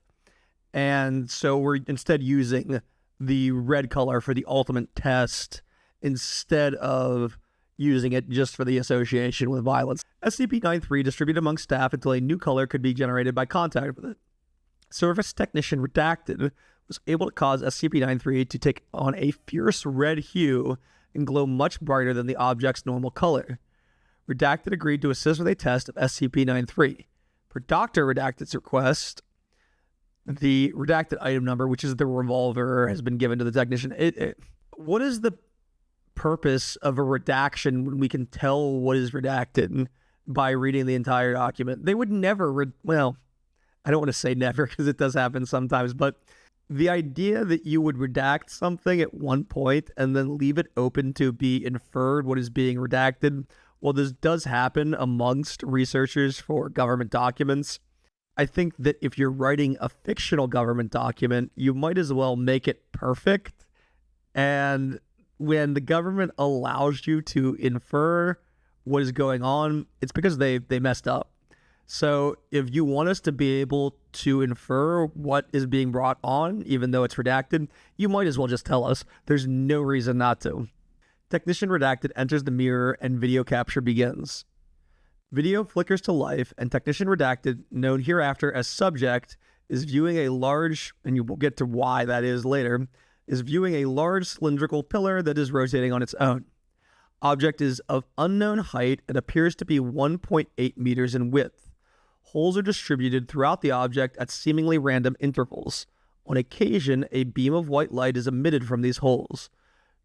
Turning of the camera finds that the beams are connected to a multitude of objects similar to SCP-093 that are part of the room's wall. The room turns out to also be cylindrical in shape, with countless copies of SCP-093. Subject turns back to entry point and finds it is a section of the wall that is missing its copy of SCP-093, presumably the one carried with Subject. If a technician's regret is something that he couldn't fix, it takes him to this damaged array. I think that also makes sense. Other sections of the wall on inspection are also found to be missing their copies, leading to speculation that this may be some sort of central array. Subject finds a ladder in the floor while examining the room and proceeds down it at Control's request. The ladder exits into a large, clean room full of computer equipment that appears antiquated compared to previously encountered equipment. Large computers running on reel-to-reel are clicking and spinning at various locations. A light bulb of unknown meaning turns on for 10 seconds, then turns off. A large CRT monitor is displaying a single word in 8 colors at roughly 5-second intervals. While observed, the words clean, unclean, clean, clean, lost, unclean flash on the screen. Proceeding through the room, it ends in a large glass window as another observation deck. This deck looks out over another series of tubes as witnessed before, but far fewer and filled with a blue liquid. What appears to be electrical current dances over many of the tubes at erratic intervals. At least 5 tubes at first glance are empty and broken. At the observation window, a keyboard is present on a pedestal awaiting a selection to be made. The options on the screen are tube status, which waits for a numerical input, reports, situation X549, situation X550, evacuation log, bullshit, agent redacted report, and facility fire plan. Video expunged. All selections that generated text were transcribed by Subject and verified by a control member who passed through the portal to recover them. This process took approximately 2 hours, and video feed was deleted to condense the report. Recorded documents are filed as redacted. Video interrupted. Control last contact with Subject approximately 30 minutes after departure of Control Tech. Subject was asked to remain in area and observe the machinery and the containment room to make observations for debriefing. The SCP-093 mirror portal returned to a reflective surface prematurely, and all video contact with Subject was lost. Control was unable to reestablish due to SCP-093 being across the mirror. A time lapse of 1 minute and 48 seconds was recorded before mirror portal reestablished itself and Subject returned through portal.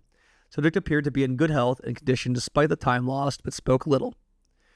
During immediate debriefing, Subject underwent sudden convulsions and medical staff was alerted. While attempting to subdue Subject, he displayed enhanced strength and used redacted the gun to shoot one of the debriefing staff, killing them.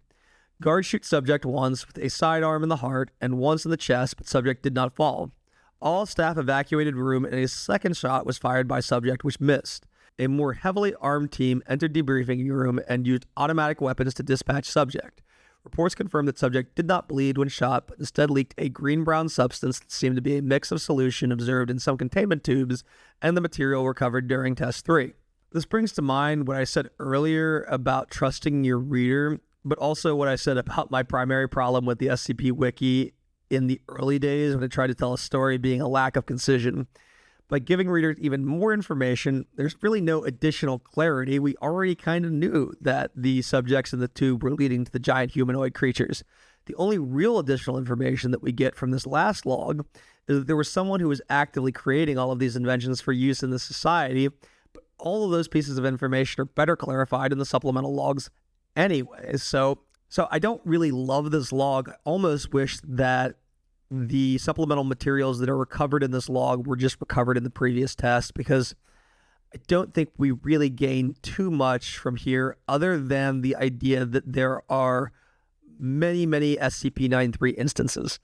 If these SCP-093 instances are indeed supposed to be Philosopher's Stones, then we can presume there was some kind of alchemist living here that was making these and going to other worlds.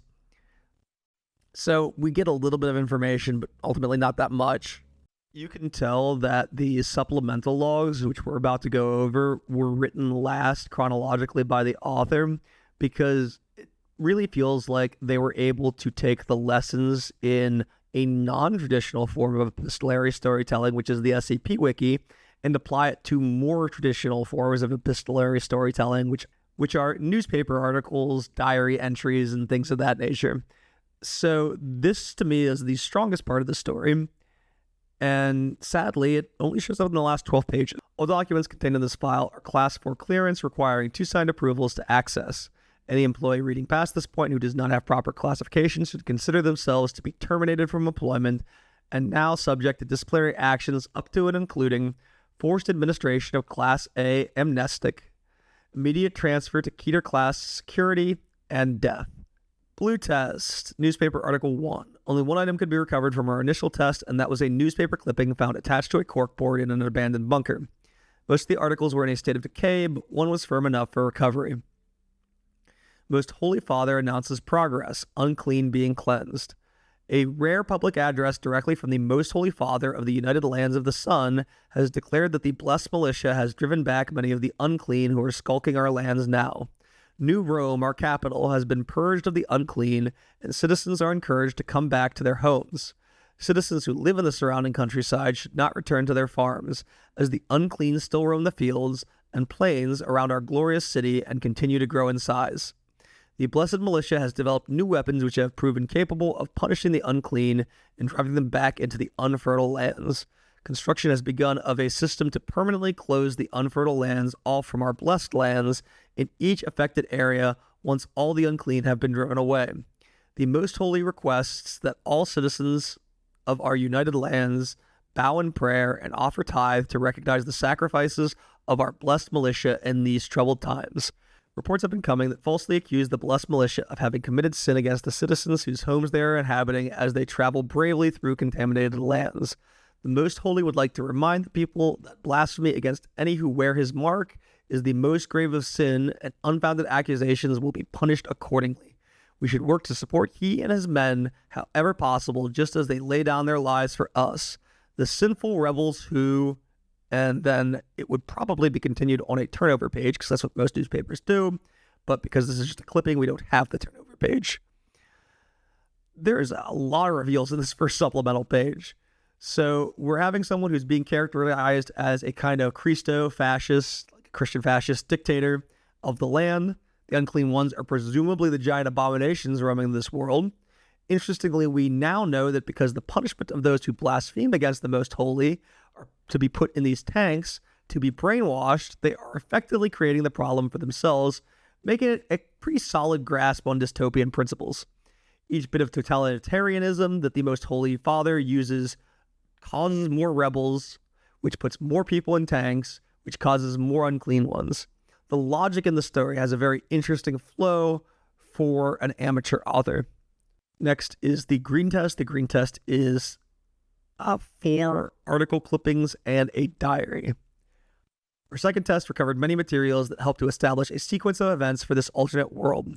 The diary recovered provided a glimpse into the last days of the owners of the home from which it was recovered and may represent activity in other areas of the world as well. Newspaper Article 2. Farms surrounding the city of Silver Feathers have reported being unable to contact neighbors across voice or video feeds in the last week. Until an approval is granted by the regional High Father, an investigation cannot commence, but he assures the people that these events have not escaped his attention. Residents are advised to notify their local Blessed Voice daily so any further disappearances can be addressed immediately. Residents are also advised to begin stocking their shelters to be ready for any situation. The internet's not working because the brown goo is getting into the Ethernet ports, so that's what's happening there. Following the disappearance of the Blessed Voices from several outlying regions around the city of Silver Feathers, the regional High Father has declared a concern for safety and livelihood. Under his declaration, all farmland residents must evacuate immediately to their shelters. Scattered reports of an unclean have come in but have yet to be verified. Newspaper Article 4. The city of Glorious Song has stopped responding to any and all communications. The worst can only be assumed, and our hearts go out to any who are in the region who are unable to hear our words. The city of Silver Feathers Blessed Militia has reported several incursions by the unclean into the city and have exterminated 4 of the abominations before they could become a danger to any residents. The regional High Father reminds the citizens to avoid direct confrontation with the unclean. Conventional arms do nothing to the unclean. Only the most holy of implements will penetrate their sin, so do not put yourself in danger. Any citizens who suspect their neighbors indulging in heavy sin should immediately contact the Blessed Militia to designated checkpoints. I feel like everything that we find in these articles is mostly stuff that we could infer from earlier parts of the story. I suppose this allows us to know that this entire world has fallen and not just the city that the Foundation discovers. But ultimately, I think this part of the story falls more under world building than actual narrative. Now for the diary, each of these has a redacted date. I'm not really sure why. We know the year is 1954, but they all have a redacted date. This is something they really cut down in later days of the wiki. They started to tell authors, like, why are you redacting this? Is there a purpose to your redaction? I think that was necessary coaching for folks. I have the distinct feeling we're going to die soon, so I'm going to write this all down now for whoever comes along and finds our bones. My name is Hrvorf Chakolsov, and I'm a farmer. I grew the rab sticks and the husk ears. We raised the inks and the ooms. It's me, my wife Ophiri, and our 2 little ones, Trevin and Listeria. Listeria is an illness, so I don't really know what's going on with her name. In fact, I think this is a good time to point out, I don't know why there are names in this that sound like sci-fi names and not Christian names. You've already established that this world is a Christian dictatorship, so everybody should have names like Peter, or even like older school names like Hezekiah and Ezekiel, but we don't get anything really like that for the most part. We get some Polish names, which I guess I'm not really sure why, and then we get some sci-fi sounding names. I'm not really sure why we get that either. The world building here should connect to the Christianity that already exists in the story, and it doesn't for some reason. I got this book in trade from the blessed man who came by for food and shelter. He told us to start getting our shelter ready and not to let no other blessed who coming by even know we're here. Says the whole thing break down, nothing right no more.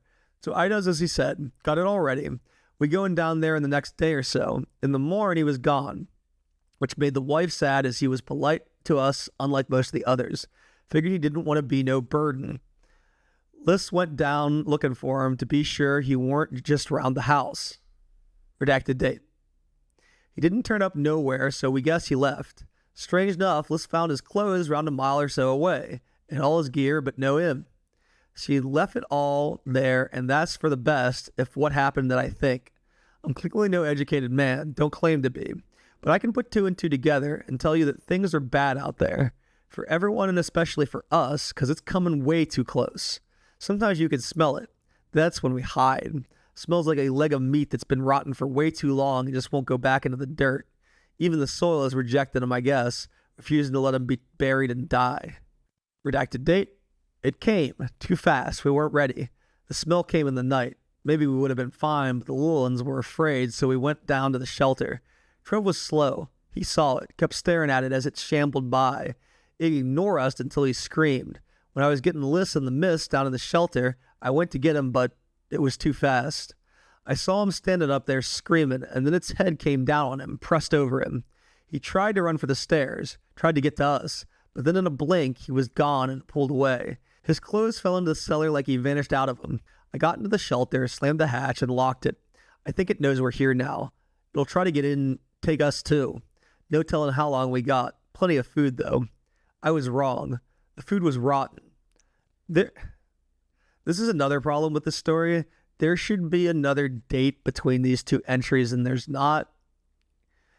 You would think that he took a break from journaling and then noticed the food was rotten, but there's no break in this journal entry, so we're to presume that he was just writing down and walked over to the food. There's food, but not enough, and that thing ain't leaving. It's trying to find ways in. Smelt the smell, coming from the life web plug in the wall. Something seeped through it, and we kept away. It got all hard like a rock and don't smell no more. Maybe the power in the plug finally let it die. I went up to peek. Cellar is fine. Trev's clothes still on the stairs. Peeked outside. We're not going to make it. There were 10, 20, 30. Couldn't count. So many. All going in a circle around the house. Looking at it with those faceless faces. And the stink. Oh, the stink. Went back to the shelter and locked the door. I think I don't want to see my family rot away. I think faster is better. The miss, she agrees. We won't tell Liz. She'll be first. Then my wife, my love, then me. I'm sorry, but I'm not sorry. I gave the best life to my family possible. It was them holy ones what brought this. I'm going to pen this in memory to my great pap. He was old and knew stories older than himself. Says those unclean ones they preach out, those unfertile zones they stay out of. All because of the most holy bringing the world together. Them things are the ultimate sin. Everything about us that was evil and impure. It's them. They didn't know nothing but doing what they do. Don't even know why they do it. They just do it, take us into them, then we're gone. I asked Pap what they were, and he lit a stick, took a puff, and he said, don't know. Nobody knows. Nobody will admit it. But if you see this symbol, if you see it, you run, boy. You run fast. You run far, and you hide. And you never go back where you saw it. That's all I know. I remember the symbol was on the rock he kept on his neck under his shirt.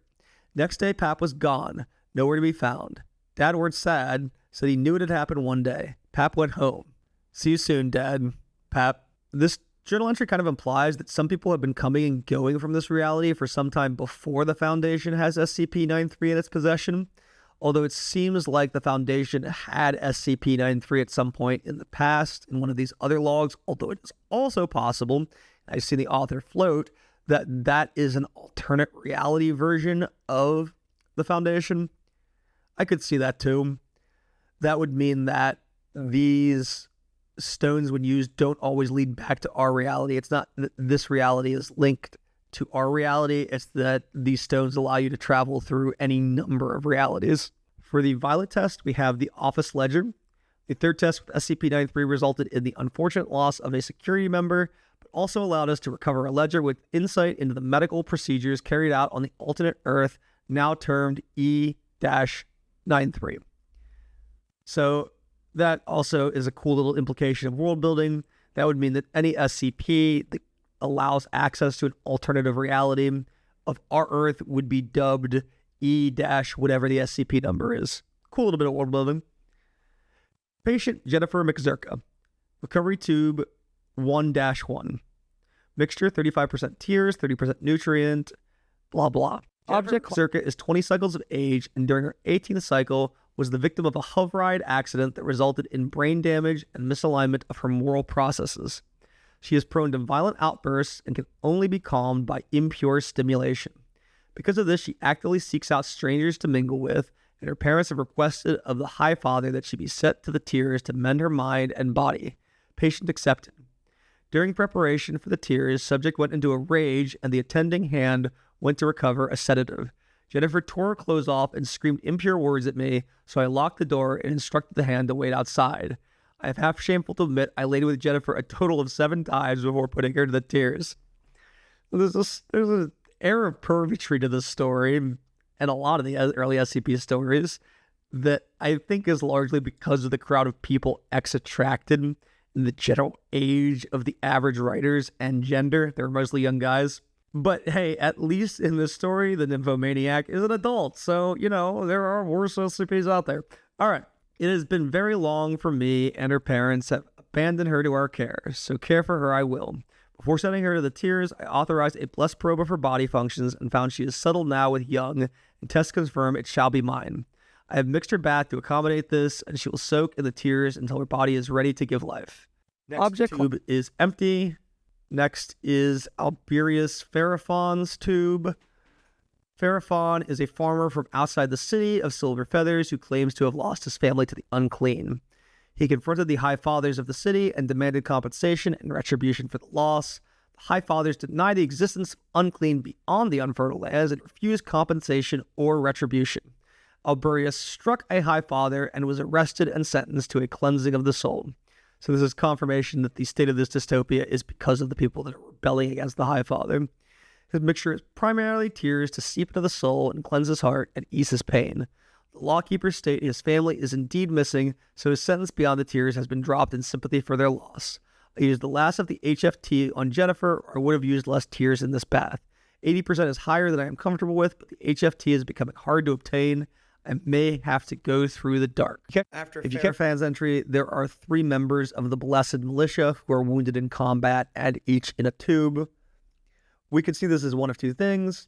They're being wounded in combat against the unclean ones, or based on what we find out later, the High Father could be making biological weapons out of these soldiers. But either way, there are members of militia being treated by this guy as well. Object court test in E93 provided us with documentation assumed to be written by a technician in either a medical or government facility. The gun found in the safe is being considered for SCP classification primarily due to the composition of the ammunition found with it and the advanced firing mechanism attached to what should be a very base firearm. PC printout. I did not trust the Overwatchers. I felt something was wrong years ago. Under my desk on floor 54 is a safe with a weapon in it. It is one of those used by the Blessed Militia. My brother has sent it to me. He says they are also not what they claim. They have done things to our fellows even more vile than what the unclean would do. He tells me to be ready to fight. I cannot. It is not me. I do not know violence. I am too frail. You can use it. Save yourself. Object for the safe diary. My name is Herval Talaiwis. I am a hard systems watcher here. My job is to monitor the sinful who bathe in the Lord's tears and then make sure that they reach the prescribed dilution time. I have been doing this job for 23 years, and now things are falling apart. I can no longer abide by the most holy. I must speak the truth. We are being told to evacuate. The containment tubes have been breached. Unclean has appeared in the place of rest, and we are unable to destroy it. The live motion footage shows how it came to be, and this is what has unsealed my heart and mind and tongue. I must speak. Should the Overwatchers see this, I will be silenced, so I must hide it. Thankfully, they are ignorant with the hardware, so I can hide this easily. The Overwatchers told us we should leave last, to ensure the hardware contains the unclean. What that means is we should distract it and die in case it breaches the watching decks. It has shattered nearly all the tubes and absorbed the people in them. I have dispatched the eyes to the unclean, and they have touched it, bringing me back a sample of it. The unclean are not sinners. They are not products of our disobedience. I suspect they are us. The eyes have dated the sample. It is older than myself, older than my elders. It is over 200 cycles in ages. 200. The sirens are still sounding, but no signal has come for us to leave. I do not think the unclean is alone. I have seen how they can get into places between places. Between places? Is that where they have been all this time? Between places? The makeup of the unclean is unstable. Molecules detach and reattach almost before my eyes, as if to move the entire thing reforms itself in space and time. Why does it not come up here? Too much effort? Or does it not sense me? They have no eyes, no mouth, no face. They cannot speak, cannot see, but they must be able to sense us. The smell, it is so strong. It comes from all directions. It is not a smell of the dead. It is a smell that comes from something that should be dead, but does not know how to die. The War of the Holy Union. I think that was where it may have started. We are united under the Most Holy, but what does he owe us? Nothing. We merely keep society running while those on high benefit. Is this not how it has always been? But now we are told we are pleasing the will of those above us in the clouds, those great beings who gave us the power to live and prosper. Those who we have never laid eyes upon, but are told we must revere. Lies. All of it. It must be. I am using the eyes to create a fluid to oppose the makeup of the unclean sample. Perhaps they will cancel each other out. I will leave soon and store the rounds here. I cannot use the weapon. I am too weak a man for this. I will protect my family with my mind and not with my rage. We will be safe in the fields. I know where to go. I will go above now to my family. I will leave the hardware running. I was told to turn it off, but this is where I defy them. It will run. This will watch. The eyes will see for however much time they have. Someone will read this, and someone will know. Take the gun. Take the fluid. Do not listen to the most holy. We did, and we are damned. Redacted item number is a revolver-style weapon with two 12-bullet cylinders. The design of the gun has one cylinder on each side, raised significantly, so they may flip into the gun itself and then rotate, firing all rounds before flipping back out and allowing it to be reloaded while the second is usable, allowing for a total of 24 shots before it runs empty. There is no firing pin on this gun, but instead there is a pullback slide mechanism that must be used to prime the active cylinder. At the time of recovering, all 24 slots contain a syringe-style bullet with 32 needles on the end. On impact, it is assumed the force of the shot will press the liquid inside into the target. None of these have been tested. Of express interest is that these cylinders can hold standard .45 caliber ammunition, which has been tested. The gun uses an ultra-high-power magnetic rail system to deliver the shot, so the gunpowder in the bullet is never used. In consideration is a redesign of a round that would utilize the gunpowder mid-flight to add even higher velocity to the round, or that would explode on impact for higher yield. Last of the printouts for the test. My name is Redacted, and I am an agent of the Foundation. The year in my world is 1972. I assume it is the same in this world, but from what I have seen due to SCP-093, life on this world ended in approximately 1954. I have used SCP-093 to visit a number of locales starting and ending here in this center. I have seen the landscapes where no grass will grow. I have run from the unclean as they pursue anything they sense. I have no understanding of how they hunt, but I have learned what they are. Approximately 350 years ago or so, this world experienced a technological boom. Ours did not. The source of this seems to have been the arrival of He, a godlike being of unknown origin. He declared the world unclean and full of sin, and the only way to purge itself of this sin was to purge the sinners. A war, whoever was left alive, was clean. Amazing advances in science were bestowed to all cultures for a period of 10 years to prepare them for this war, and during that time, he disappeared. The war happened anyway. The instigator, the Holy Union of Land, apparently the landmass that for us would become the United States. Records are sketchy, and books that detail anything about this time period are forbidden in this world. I located a cache of recorded history by following a series of corrupted computer communications.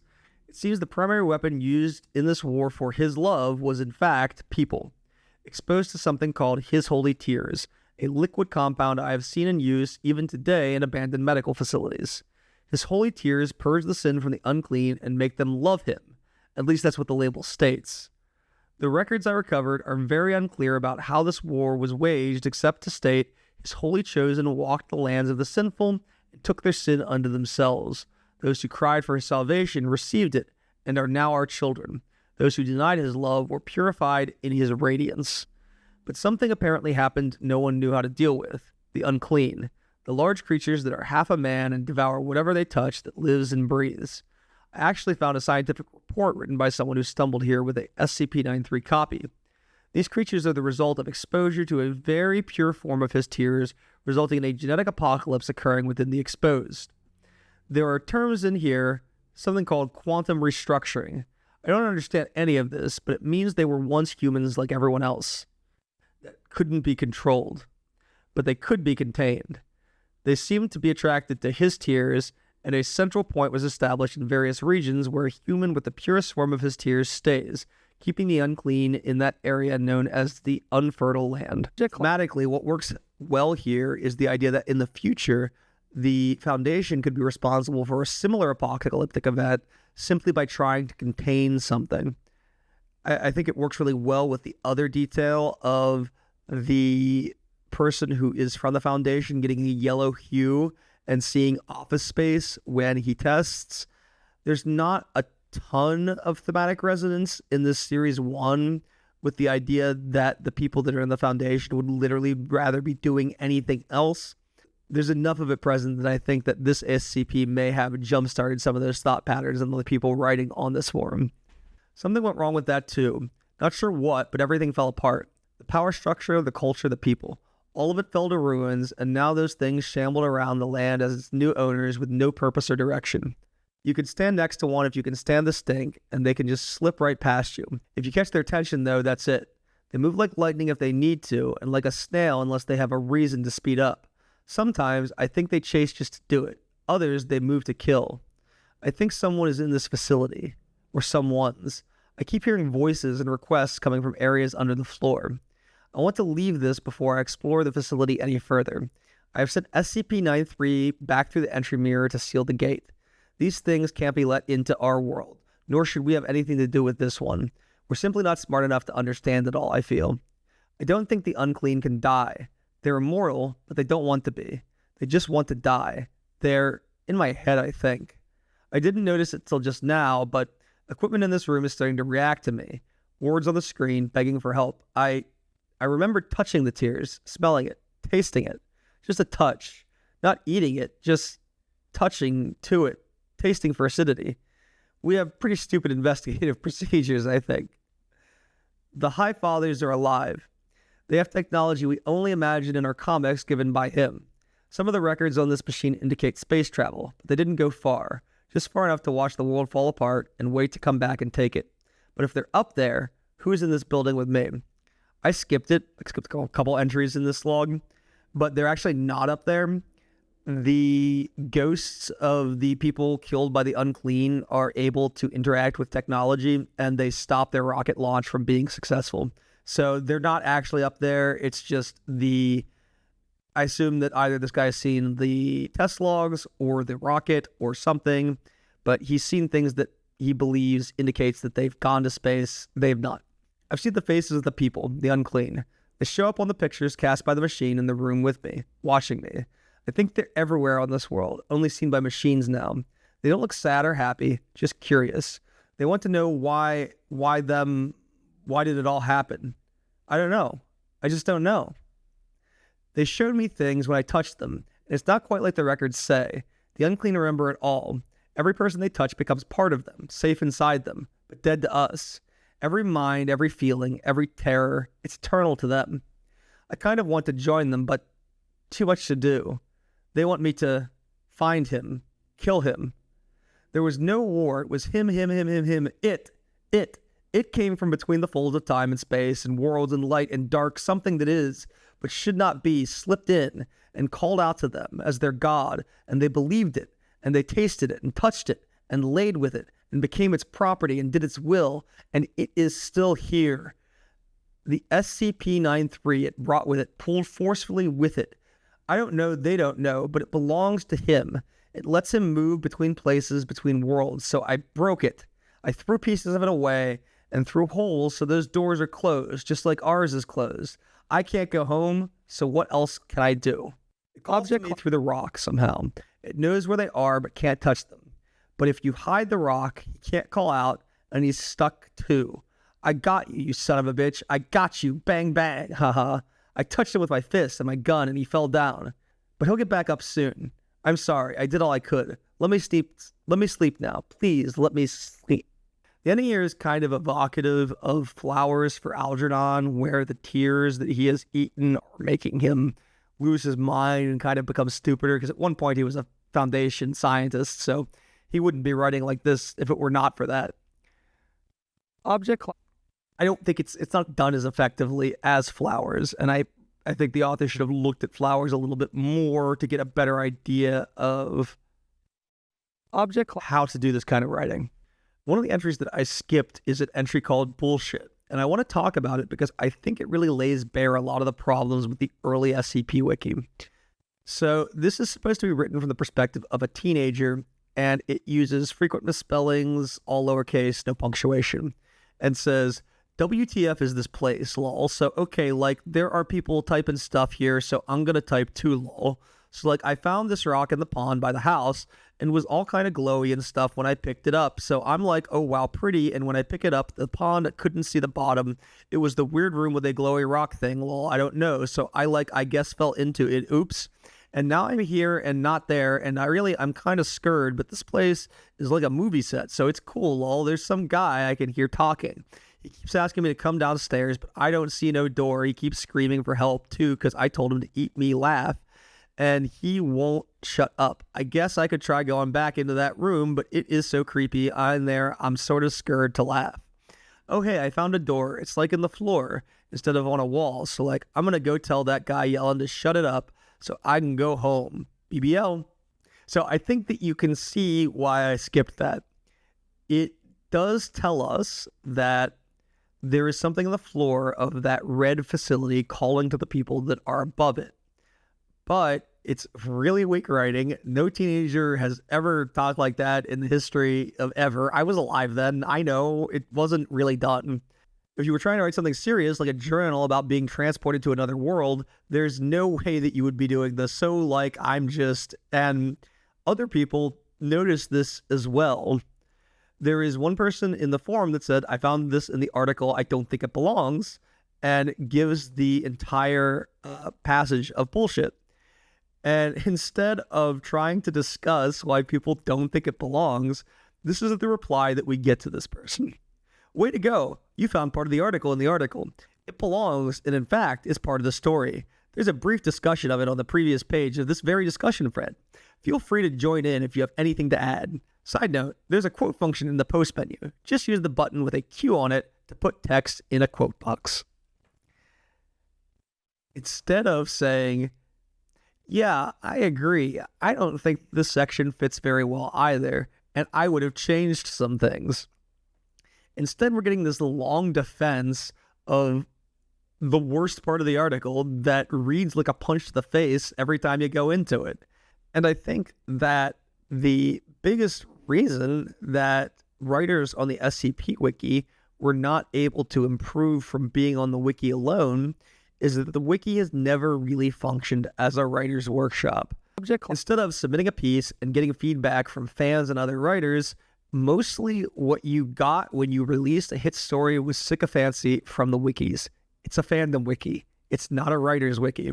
The feedback in the forums is really what makes that apparent.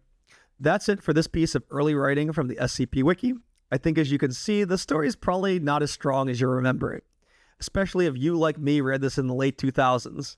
The people who were putting these ideas together on 4chan show an unusually keen ability to make allusions with their writing, but there's far more to good writing than simply referencing other better material.